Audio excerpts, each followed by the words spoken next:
Hello friends, good morning to all. This is our YouTube channel तैयारी beginners की। आज 11 मई 2020 important current affairs with static GK हम discuss करेंगे। तो सेशन ऐसे रहेगा, न्यूज़ रहेंगी, उनसे संबंधित जो भी स्टैटिक पोर्शन होगा उसे कवर करेंगे। स्टेट आएगा तो उसे कवर करेंगे, और एक स्टेट जो कि यूपी रहेगा उसके बारे में पूरी डिटेल में जो भी न्यूज़ उससे बनेंगे स्टैटिक पोर्शन की सारी हम डिस्कस करेंगे। तो आपको क्या करना है, पूरा वीडियो वॉच करना है एंड सब्सक्राइब भी कर लेना है, बेल आइकन को प्रेस कर लेना। तो देखते हैं न्यूज़ेस क्या क्या रहेंगी। तो फर्स्ट न्यूज़ है आज की, भारतीय नौसेना ने कोविड-19 महामारी का मुकाबला करने के लिए समुद्री देशों की सहायता करने के लिए एक प्रमुख पहल शुरू की है। और ये जो पहल शुरू की है ये किन 5 सबसे बड़े उभयचर युद्धपोतों को, जो युद्धपोत होते हैं, को अभियान पर तैनात कर दिया है। तो कौन कौन से हैं वो? INS Kesari, INS Jalashwa, INS मागर, INS एरावत और INS शार्दुल। ये 5 युद्धपोत हैं जो अभियान में तैनात किए गए हैं। ओके, नेक्स्ट क्वेश्चन है, किस सार्वजनिक बैंक ने ज्येष्ठ नागरिकों के लिए वी केयर डिपॉजिट नामक एक नया उत्पाद पेश किया है? तो भारतीय स्टेट बैंक ने। स्टेट बैंक ऑफ इंडिया की बात करें तो इसका पूर्व नाम हुआ करता था इम्पीरियल बैंक ऑफ इंडिया। इसका मतलब होता था भारतीय शाही बैंक। अब state of bank of India की जो स्थापना हुई थी वह हुई थी कोलकाता में। और कैलकाटा में हुई तो थी, तो इसको 1806 में बैंक ऑफ कैलकाटा के रूप में जाना जाता था। फिर इसका पुनर्गठन हुआ बैंक ऑफ बंगाल के रूप में 2 जनवरी 1809 को। फिर 1 जुलाई 1944 को स्टेट ऑफ बैंक की स्थापना कर दी गई, जिसका मुख्यालय मुंबई में है। प्रमुख व्यक्ति रजनीश कुमार जी हैं, जो कि चेयरमैन हैं, और ये 2017 से अपॉइंटेड है। नेक्स्ट क्वेश्चन, कोविड-19 महामारी का मुकाबला करने के लिए किस अंतर्राष्ट्रीय संस्थान ने 50 देशों के लिए आपातकालीन सुविधाओं के तहत लगभग 18 अरब डॉलर के वित्त पोषण को मंजूरी दी है? तो अंतर्राष्ट्रीय मुद्रा कोष, मतलब कि IMF ने क्या किया है कि कोविड-19 महामारी का मुकाबला करने के लिए 50 देशों के आपातकालीन सुविधाओं के तहत 18 अरब डॉलर वित्तीय पोषण की जो है घोषणा कर दी है या मंजूरी दे दी है। तो अब IMF की बात करें तो इंटरनेशनल मॉनेटरी फंड की स्थापना हुई थी 27 दिसंबर 1945 को। मुख्यालय वॉशिंगटन DC में है, जो कि संयुक्त राज्य अमेरिका के अंदर आता है। मैनेजिंग डायरेक्टर क्रिस्टीना जॉर्जिवा है, और चीफ इकोनॉमिस्ट, मतलब कि मुख्य अर्थशास्त्री, गीता गोपीनाथ है, जो कि एक भारतीय मूल की महिला है। तो ये भी क्वेश्चन आपको याद रखना है। अब IMF का उद्देश्य क्या होता है? तो IMF का उद्देश्य होता है आर्थिक स्थिरता सुरक्षित करना, आर्थिक प्रगति को बढ़ावा देना, गरीबी कम करना, रोजगार को बढ़ावा देना और अंतर्राष्ट्रीय व्यापार को सुविधाजनक बनाना। नेक्स्ट क्वेश्चन है, दिल्ली के किस संस्थान ने सेतु नाम से परिवहन समाधान प्रदान करने के लिए एक मंच के विकास और प्रबंधन के लिए भारतीय रेलवे यातायात सेवा के युवा अधिकारियों को 50,000 रुपये का पुरस्कार देने की घोषणा की है? तो एशियाई परिवहन विकास संस्थान ने 50,000 रुपये देने की घोषणा की है। ओके, नेक्स्ट क्वेश्चन है, देश भर में चल रहे तालाबंदी के दौरान किस योजना के तहत 91.3 मिलियन किसानों को 18,253 करोड़ रुपए का भुगतान किया गया? तो ये जो यहाँ 10 लाख लिखा है, यहाँ आप मिलियन कर लीजिएगा, ये थोड़ी मिस्टेक हो गई है। ओके, तो देश भर में चल रहे लॉकडाउन के दौरान किस योजना के तहत 91.3 मिलियन किसानों को 18,253 करोड़ रुपए का भुगतान मिला है? तो PM किसान, प्रधानमंत्री किसान सम्मान निधि योजना के तहत ये रुपए जो हैं भुगतान किए गए हैं। नेक्स्ट क्वेश्चन है, किस राज्य सरकार ने कोविड-19 को रोकने के लिए तालाबंदी के दौरान व्यथित श्रमिक और छोटे व्यवसायों की मदद करने के लिए 1,610 करोड़ रुपए की राहत राशि की घोषणा कर दी है? तो कर्नाटक राज्य सरकार ने ऐसा किया है। अब कर्नाटक के बारे में हम जानकारी ले लेते हैं। तो कर्नाटक की राजधानी होती है बेंगलुरु, और सबसे बड़ा शहर भी बेंगलुरु है। कर्नाटक के ज़िले 30 हैं और राजभाषा वहाँ की कन्नड़ होती है। ओके, और गठन हुआ था कर्नाटक का 1 नवंबर 1956 में। राज्यपाल वजुभाई बालाजी हैं। मुख्यमंत्री VS येदियुरप्पा हैं, जो कि भाजपा पार्टी से आते हैं। विधानमंडल यहाँ की द्विसदनीय है। विधान परिषद की 75 सीटें हैं यहाँ पर। विधानसभा की 225 सीटें हैं। राज्यसभा की 12 सीटें हैं और लोकसभा की 28 सीटें हैं।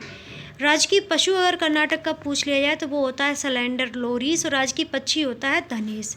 उच्च न्यायालय अगर बात करें कहाँ पर है, तो कर्नाटक उच्च न्यायालय 1884 में इसका गठन हुआ था। मुख्यालय जो है वो बेंगलुरु में है और खंडपीठ इसकी धारवाड़ गुलबर्ग में है। मुख्य न्यायालय के मुख्य न्यायाधीश अभय श्रीनिवास ओका जी हैं अभी तक।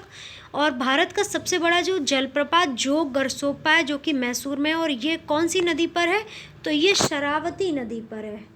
ओके, और इसे महात्मा गांधी जलप्रपात भी कहा जाता है।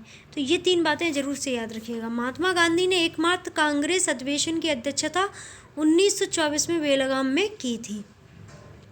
बेंगलुरु को भारत का इलेक्ट्रॉनिक शहर और इलेक्ट्रॉनिक नगर और सिलिकॉन सिटी के रूप में जाना जाता है। कर्नाटक का रत्न मैसूर को कहा जाता है। अगर पूछ लिया जाए कर्नाटक का रत्न किसे कहा जाता है, तो मैसूर को कहा जाता है। विश्व का सबसे विशाल गुंबज, ये क्वेश्चन कई बार आया हुआ है। विश्व का सबसे विशाल गुंबज जो है बीजापुर का गोल गुंबज है। ओके, सोने की खान जो होती है कोलार, वो कहाँ पर है, कर्नाटक में स्थित है। सदाशिव राव को कर्नाटक गांधी भी कहा जाता है। ओके, सदाशिव राव एक व्यक्ति हैं जिन्हें कर्नाटक गांधी के नाम से जाना जाता है। नेक्स्ट क्वेश्चन है, मैसूर का 1 नवंबर 1973 को नाम बदलकर कर्नाटक रख दिया गया है। भारत का मैत्तूर गांव जो कि कर्नाटक में ही है, जहां केवल संस्कृत बोली जाती है, तो ये भी आपको याद रखना है। कभी पूछ लिया कि भारत में एक ऐसा गांव कौन सा है जहां केवल संस्कृत बोली जाती है, तो वो है कर्नाटक का मैत्तूर गांव। अब सामान्य ज्ञान देख लेते। कर्नाटक राज्य की स्थापना 1 नवंबर 1956 को राजधानी बेंगलुरु में है। भारतीय नौसेना की स्थापना कब हुई थी, तो ये हुई थी 5 सितंबर 1612 में। सुप्रीम कमांडर हैं भारत के राष्ट्रपति।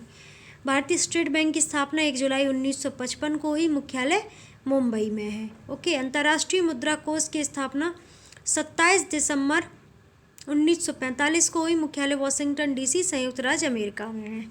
ओके, अब रिवीजन क्वेश्चंस देख लेते हैं। वर्ष 2020 के लिए विश्व प्रवासी पक्षी दिवस मई माह का दूसरा शनिवार जो कि 9 मई को हुआ था, उसके लिए विषय क्या रहा है? विषय रहा वर्ड्स कनेक्ट अवर वर्ल्ड।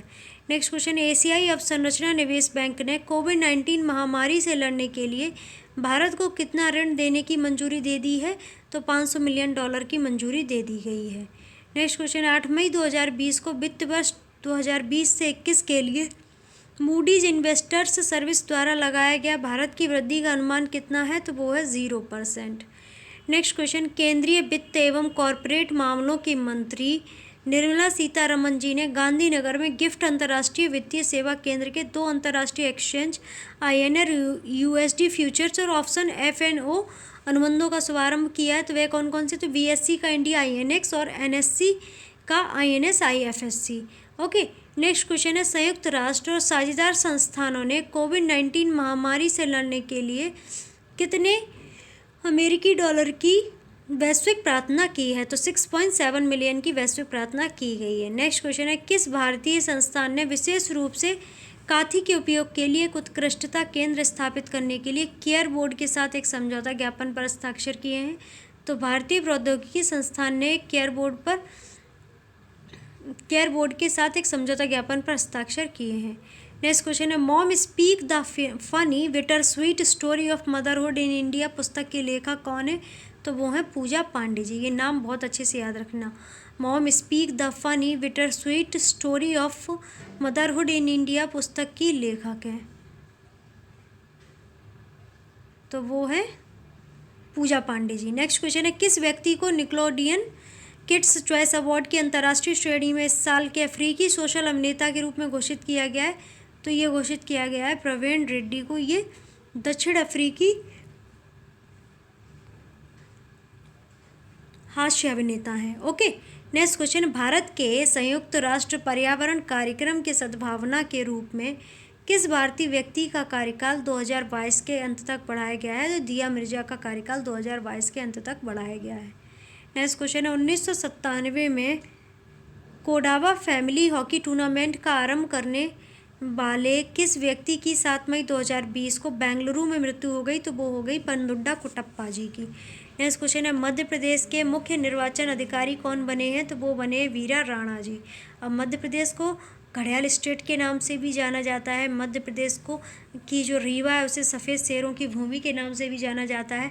टाइगर स्टेट के नाम से भी मध्य प्रदेश को जाना जाता है। मध्य प्रदेश को हार्ट ऑफ इंडिया के नाम से भी जाना जाता है।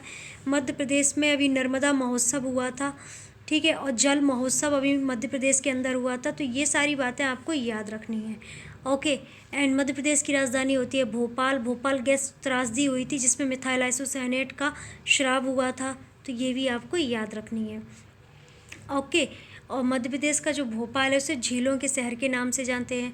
मध्य प्रदेश में सबसे ज़्यादा वन आपको देखने को मिलेंगे, पन्ना, पेंच, फॉसिल वन विहार, सतपुड़ा वन विहार, कान्हा किसली राष्ट्रीय उद्यान, ये सभी जो है आपको मध्य प्रदेश के अंदर देखने को मिलेंगे।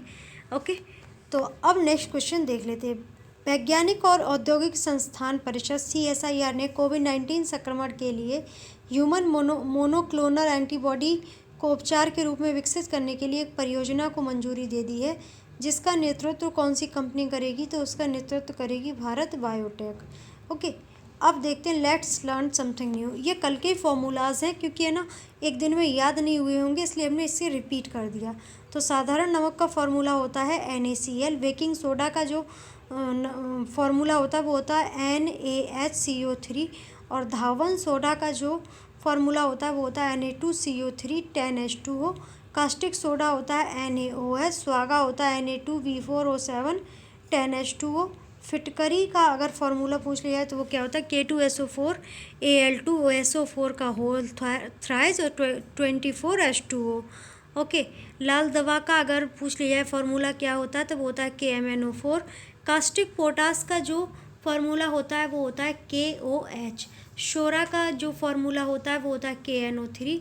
विरंजक चूर्ण का जो फार्मूला होता है वो होता है CaOCl ओके, चूने के पानी का जो फार्मूला होता है वो होता है CaOH का होल ट्वाइस। जिप्सम का होता है CaSO4 2H2O। Plaster of Paris का जो फार्मूला होता है वो होता है CaSO4 1/2 H2O। Next question, chalk का होता है CaCO3, चूना पत्थर CaCO3, संगमरमर CaCO3। ओके, नेक्स्ट क्वेश्चन है लाफिंग गैस, तो उसके बाद है नौशादर। नौशादर का फॉर्मूला होता है NH4Cl। लाफिंग गैस होती है N2O। लिथार्ज होता है PVO। गैलेना होता है PVS। लाल सिंदूर होता है PV3O4। सफ़ेद लेड होता है 2PbCO3 PbOH होल ट्वाइस। नमक का अम्ल अगर पूछ लिया है क्या होता है तो HCl होता है। शोरे का अम्ल होता है HNO3। अम्लराज होता है HNO3 + HCl 1:3 में, 1:3 के अंतराल में होता है अम्लराज। 1% अगर HNO3 होगा तो 3% HCl होगा, तब बनेगा अम्लराज। शुष्क बर्फ अगर पूछ लिया है तो CO2। हरा कसीर FeSO4 7H2O। Horn silver AgCl। और भारी जल होता है D2O। प्रोड्यूसर गैस होती है CO + N2। And marsh gas होती है CH4। सिरका होता है CH3COOH। गैमेक्सिन होता है C6Xl Cl6। नीला कसीस होता है CuSO4 5H2O। अल्कोहल होता है C5H5OH। मंड का अगर फॉर्मूला पूछा जाए क्या होता है तो वो होता है C6H10O5। अंगूर का रस होता है C6H12O6। और चीनी का होता है C12H22O11। तो ये जो है जो फार्मूलाज हैं बहुत ही इंपॉर्टेंट, इन्हें अच्छे से याद रखिएगा। चीनी का जो फार्मूला है हमने बताई दिया। अब यूरिया का फार्मूला होता है NH2CONH2। बेंजीन का फार्मूला होता है C6H6। तारपीन के तेल का जो फार्मूला होता है वो होता है C10H16। ओके, तो देखते हैं अब जो स्टेट हम उत्तर प्रदेश को लेकर आए हैं उसमें क्या क्या न्यूज़ बनेंगी। तो इसका पूर्व नाम हुआ करता था संयुक्त प्रांत। स्थापना हुई थी उत्तर प्रदेश की 24 जनवरी 1950 को और पुनर्गठन हुआ था 1 नवंबर 1956 को। राजधानी और सबसे बड़ा शहर जो है लखनऊ था, लखनऊ है था नहीं मतलब। इसकी सीमाएं उत्तराखंड, हिमाचल प्रदेश, बिहार, झारखंड, दिल्ली, राजस्थान, मध्य प्रदेश, छत्तीसगढ़ आदि से टच होती हैं। राजकीय पशु बारहसिंगा है। राजकीय पक्षी जो है सारस क्रॉन्च है। राजकीय पुष्प जो है पलाश है। प्रथम मुख्यमंत्री अगर उत्तर प्रदेश की पूछ लिया जाए तो वो थे पंडित गोविंद वल्लभ पंत जी। प्रथम राज्यपाल श्रीमती सरोजिनी नायडू जी। जिले होते हैं 75 यहाँ पर। मंडल होते हैं 18। विधानमंडल यहाँ की द्विसदनात्मक है। विधानसभा की 404 सीटें हैं। 403 + 1 जो 1 सीट रहेगी वो एंग्लो इंडियंस के लिए रहेगी। एंग्लो इंडियंस का जो आर्टिकल होता है संविधान के अंदर वो होता है 331, तो ये भी आपको याद रखना है। विधान परिषद की 100 सीटें जो कि सबसे ज़्यादा हैं। राज्यसभा की 31 सीटें, ये 3 लिखा हुआ है, या 31 लिख दीजिएगा। और लोकसभा की 80 सीटें हैं। राज्यपाल अभी वर्तमान में आनंदीबेन पटेल जी हैं। मुख्यमंत्री योगी आदित्यनाथ जी हैं। उप मुख्यमंत्री केशव प्रसाद मौर्य जी हैं और दिनेश शर्मा जी हैं। प्रमुख सचिव अगर पूछे जाए कौन है तो राजेंद्र कुमार तिवारी जी हैं। पुलिस महानिदेशक ओम प्रकाश सिंह जी हैं। आधिकारिक भाषा यहाँ की हिंदी है। अतिरिक्त आधिकारिक भाषा उर्दू है जो कि 1989 में बनी। साक्षरता 2011 जनगणना के अनुसार देख ली जाए उत्तर प्रदेश की तो वो होती है 67.68%। लिंगानुपात अगर पूछ लिया जाए क्या होता है तो 2011 के अनुसार 1000 पुरुष पर 912 महिलाएं हैं। जनसंख्या घनत्व अगर उत्तर प्रदेश का पूछ लिया जाए तो वो होते हैं 829 व्यक्ति प्रति वर्ग किलोमीटर में। उच्च न्यायालय इलाहाबाद में है और खंडपीठ अगर उच्च न्यायालय की पूछ ली जाए तो वो लखनऊ में। मुख्य न्यायाधीश जो हैं गोविंद माथुर जी हैं, 14 नवंबर 2019 को अपॉइंट हुए थे। प्रमुख खनिज पूछ लिया जाए कौन कौन से उत्तर प्रदेश के तो चूना पत्थर, डोलोमाइट, तांबा, जिप्सम आदि जो है यहाँ के प्रमुख खनिज हैं। प्रमुख जनजातियाँ थारू, भोटिया, जौनसारी, खरवार, शोका, वुक्शा, राजी या बनरोत महगीर, ये सभी सब जो हैं जनजातियाँ हैं। वन्यजीव विहार राष्ट्रीय दुधवा राष्ट्रीय उद्यान जो कि लखीमपुर में है और चंद्रपुर वन्यजीव विहार ये वाराणसी में है। गोखुर झील, भीमताल झील, रूपकुंड झील, चंदेरा झील, पूनाताल झील, ये सभी जो झीलें हैं वो आपको उत्तर प्रदेश में देखने को मिलेंगी। नेशनल पार्क अगर उत्तर प्रदेश की पूछी जाए तो दुधवा नेशनल पार्क हमने बताया कि ये जो है लखीमपुर में है और इसमें रामगंगा निकलती हैं 20 में से। तो लखीमपुर खीरी जनपद में स्थित दुधवा नेशनल पार्क नेपाल की सीमा से लगे तराई भाबर क्षेत्र में स्थित है। यहाँ हिरणों की कई प्रजातियाँ, बाघ और तेंदुआ, बारहसिंगा, हाथी, शेर, लकड़बग्गा और एक सींग वाला गैंडा भी निवास करते हैं। करतनिया घाटियाँ दुर्लभ प्रजाति के कछुए, ताजे पानी में पाई जाने वाली मछलियाँ और अन्य प्रकार के जलीय प्राणी भी देखे जाते हैं। राष्ट्रीय चंबल नेशनल पार्क की बात करें तो यहाँ डॉल्फिन के लिए एक घर है जहाँ पर 8 दुर्लभ प्रजाति के कछुए भी पाए जाते हैं। इसके अलावा यह पार्क घड़ियाल और प्रवासी चिड़ियों के लिए भी जाना जाता है। पीलीभीत टाइगर रिजर्व, यहाँ पर लाल मुर्गी, hornbill pea fowl, fish eagle, black neck stroke,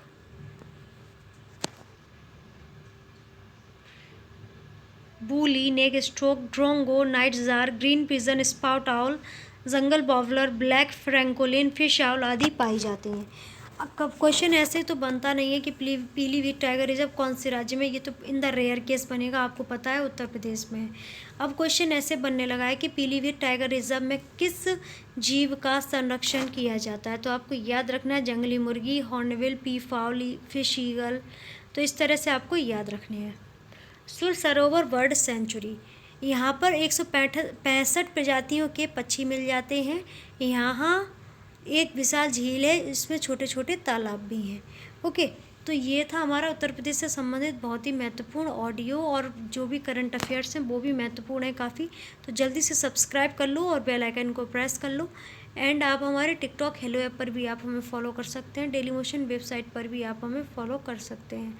okay, Twitter share chat के साथ साथ आप टेलीग्राम ग्रुप को भी ज्वाइन कीजिएगा, उसका भी लिंक आपको डिस्क्रिप्शन बॉक्स में मिल जाएगा।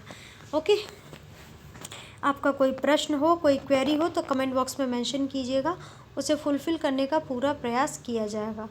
ओके, तो आप लोग घर पे रहिए, स्वस्थ रहिए, मस्त रहिए, आगे बढ़ते रहिएगा, अपने परिवारजनों का ख्याल रखिएगा, सबसे ज़्यादा अपने स्वास्थ्य का ख्याल रखिएगा और निरंतर प्रयास करते रहिएगा कि हासिल कर लेंगे मुकाम अपना, तभी चैन से बैठेंगे। तो आप सभी का बहुत बहुत धन्यवाद वीडियो वॉच करने के लिए एंड थैंक यू।